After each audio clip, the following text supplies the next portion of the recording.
दुकानात बसलेलो, यो भाई आला आमदारासारखा हात करत. यांनी माझ्यासोबतच गेम केले. काय केला त्यांना सांगणार, पण मी याचा बदला घेईन. योना गेला तर यश आला. बरा झाला आला. मला घरी जायला गाडी नव्हती. आल्या आल्या हात केला बाईने. त्याला माहीत आहे भाऊ ब्लॉगर आहे. डायरेक्ट माझी खुर्चीवर बसला. मला बोलतो माझा पोराने दिल तोडला, मी मोबाईल तोडतो. असा बोलून बाईने फक्त ग्लास तोडली. ना मला बोलतो विकायचा आहे. बोलू दे, लगेच ॲडव्हर्टाईज करतो. ना निघालो शॉपमधल्या.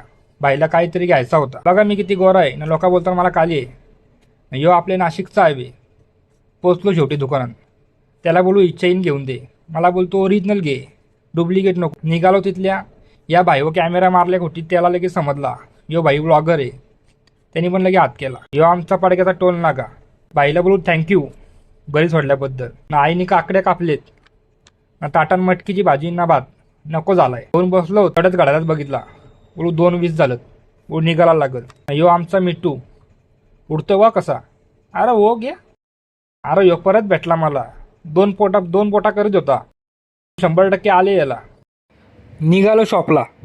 आपल्या शॉपमध्ये आज नुसता केकच केक होतं. रोज फालुदा, स्ट्रॉबेरी, पाइनॲपल, काजू कतरी, पिस्ता, रसमलाई, झेब्रा चॉकलेट, विचारूच नका. यो बघा पनिशनी नवीन कवर टाकलाय घोड्याचा.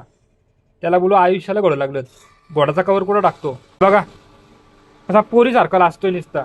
जमवायचंय पण असेल तर सांगा.